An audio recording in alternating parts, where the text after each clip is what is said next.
Hello guys, അപ്പം നമുക്കിന്നൊരു പാവക്ക തീയലായാലും അതിന് ഞാനൊരു ചെറിയ പാവക്ക എനിക്ക് എടുത്താക്കണം. ഒരു പാവക്ക ചെറുതായിട്ട് അരിഞ്ഞത്, പിന്നെ മെയിൻ ഇൻഗ്രീഡിയൻസാണ് പാവക്ക.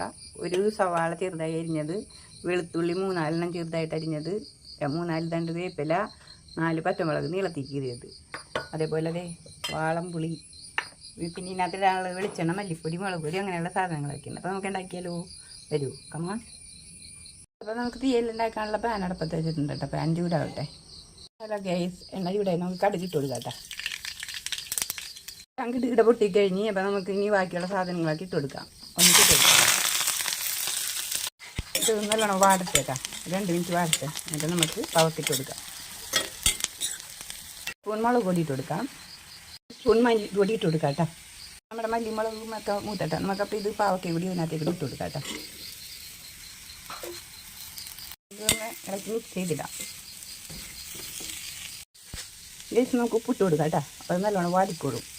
അപ്പോൾ കയ്പിനനുസരിച്ച് ഉപ്പിട്ട് കൊടുക്കാം കേട്ടോ. കയ്പിട്ട് കൂടുതലും നമ്മൾ അതിനനുസരിച്ച് ഉപ്പിട്ട് കൊടുക്കും. പുളിയും കൂടി വാട്ടണതിൽ കൂടി ഇട്ട് കൊടുക്കാം കേട്ടോ. വാളംപുളി, ചാണാപ്പുളി. അപ്പോൾ എരിവൊക്കെ നമ്മുടെ ഓരോരുത്തർക്ക് ഇഷ്ടത്തിനുണ്ട് നമ്മൾ ഇട്ട് കൊടുക്കണം. ഇനി നമുക്കിത് അടച്ച് വെച്ചിട്ട് ആവിയിൽ വേവിച്ചെടുക്കാം. ഗൈസ്, അപ്പോൾ നമ്മൾ ഇടയ്ക്കിടയ്ക്ക് പാവക്ക തുറന്നിട്ട് ഇളക്കി കൊടുക്കണം. അല്ലെങ്കിൽ എന്താണെന്ന് അറിയാമോ, നല്ലോണം വാടില്ല. വാടിയില്ലെങ്കിൽ കയ്പുണ്ടാവും കേട്ടോ. അപ്പോൾ നമ്മൾ എന്ത് ചെയ്യണം, ഇടയ്ക്കിടയ്ക്ക് ഇങ്ങനെ ഫ്ലെയിം താത്തിയിട്ടിട്ട് നമ്മളിങ്ങനെ ഇതേപോലെ ഇളക്കിയിട്ട് കൊടുക്കുക. അപ്പോൾ പാവക്ക നല്ലോണം വാടി കയ്പ്പൊക്കെ കുറച്ച് കയ്പുണ്ടാവും കേട്ടോ. കയ്പ് അങ്ങനെ ഉണ്ടാവില്ല. കയ്പ് വേണ്ട. ഇപ്പം തന്നെ ഇത് ഇങ്ങനെയായില്ലേ, നല്ലോണം തട്ടിപ്പൊത്തി വെക്കാം കേട്ടോ. ഗൈസ്, അപ്പം നമ്മുടെ പാവക്ക ഒരു 10 മിനിറ്റോളം നമ്മളിങ്ങനെ ഇടയ്ക്കിടയ്ക്ക് ഇളക്കിയിട്ട് മൂടി വെച്ച് വേവിക്കണം കേട്ടോ. നല്ലോണം ഈ പാവക്ക നല്ലോണം വാടിക്കിട്ടുള്ളൂ. നമുക്ക് ഇനി കുറച്ച് വെള്ളം ഒഴിച്ച് കൊടുക്കാം. അപ്പോൾ പാവക്ക നല്ലോണം വാടി കണ്ട. നമ്മൾ ഇട്ട് കൊടുത്ത അത്രയല്ല, പാവക്ക നല്ലോണം വാടി ചെറുതായിട്ടാ ഉണ്ടാ. അതെ കണ്ടാ, നമുക്ക് കുറച്ച് വെള്ളം ഒഴിച്ച് കൊടുക്കാം. മതി. നമുക്കിത് ഇളക്കി ഉപ്പൊക്കെ നോക്കിയിട്ട് ഇത് കൊടുക്കാം. അപ്പോൾ പാവക്ക നല്ലോണം പാടിയിട്ടാ. പാവക്ക തീയൽ ഉണ്ടാക്കാൻ അധികം സമയമൊന്നും വേണ്ട ഗൈസ്. ഈ പാവക്ക നല്ലോണം വാട്ടിയെടുക്കണം കേട്ടോ. അപ്പോൾ എരിവൊക്കെ നമ്മൾ ഓരോരുത്തർക്ക് ഇഷ്ടത്തിനാണ് കേട്ടോ ഗൈസ്. പൊടി വെച്ച് ഒന്നും കൂടി വേവിക്കാം ഗൈസ്. അപ്പം നമ്മൾ എന്ത് ചെയ്യണമെന്നാ, പാവക്ക നല്ലോണം വാടിക്കഴിഞ്ഞ് വെള്ളമൊക്കെ ഒഴിച്ചിട്ട് ഇളച്ച് കഴിയുമ്പോൾ ഇത്തിരി നേരം തുറന്ന് നോക്കണം കേട്ടോ. അപ്പോൾ പാവക്ക ശരിക്കും വെന്തിട്ടുണ്ട് ഗൈസ്. അല്ല, ഇനി നമുക്ക് വേറൊരു സാധനം കൂടി ഇതിനകത്ത് കൂടി ഇട്ട് കൊടുക്കാം. അതാണ് ഇതിൻ്റെ ടേസ്റ്റ് ബാലൻസ് ചെയ്യുന്നത്. നമുക്ക് ഇട്ട് കൊടുത്തെങ്കിലോ കുറച്ച് ശർക്കരയാണ് കേട്ടോ. നമുക്ക് ആ ശർക്കര ഇതിനകത്ത് കൂടി ഇട്ട് കൊടുക്കാം.